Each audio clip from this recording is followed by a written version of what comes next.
If you are over the age of 40, you probably have noticed near objects are beginning to appear fuzzy and out of focus.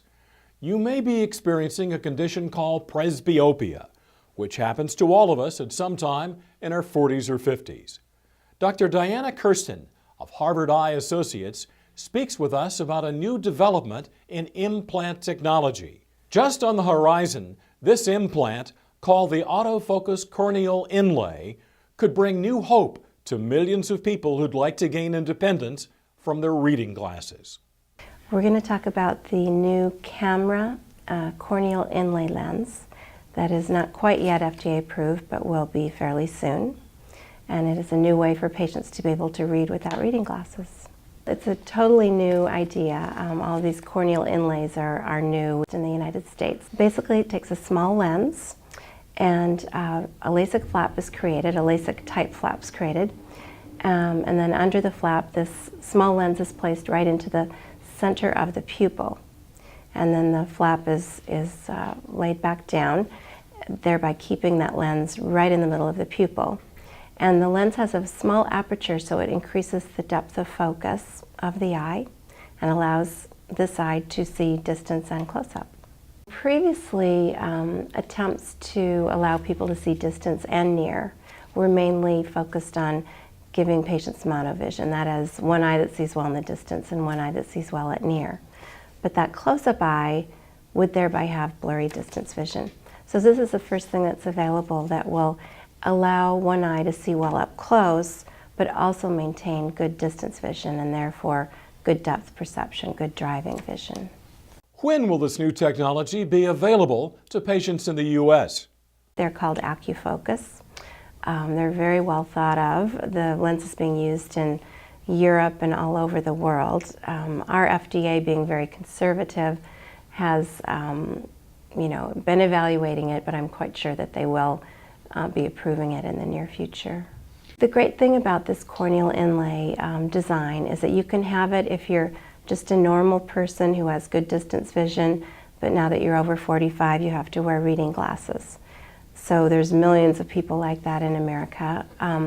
You could also be someone who wants to have LASIK, and as part of your LASIK, you can have your distance vision corrected, and then this camera inlay put on your non-dominant eye. The procedure only takes about 10 minutes. It's actually a bit quicker than LASIK. The flap is made with the same technology that's been used for years. It's a femtosecond laser flap, just like any LASIK flap. This flap is lifted, and then this very, very thin, small corneal inlay is placed, and then the flap is brought back down. Literally, it takes less than 10 minutes. It has a lot of advantages in that it can be removed, and therefore it's a totally reversible procedure.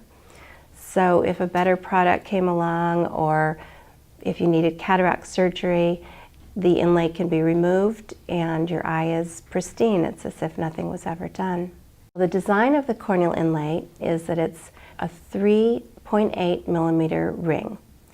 And when it's centered on your pupil, generally it'll just look like part of your pupil. It has a central aperture that's 1.6 millimeters, and that is the pinhole effect. The pinhole effect's been used by eye doctors for hundreds and hundreds of years, and the principle is that if you look through a very small aperture, your vision becomes sharper.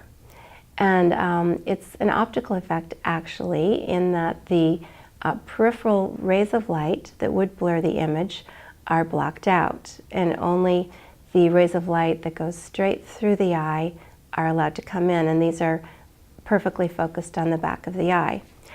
Just like with a camera, a smaller aperture gives a better depth of field. And once this implant is placed centrally in the pupil, you have good near vision, but you haven't lost your depth perception or your distance vision.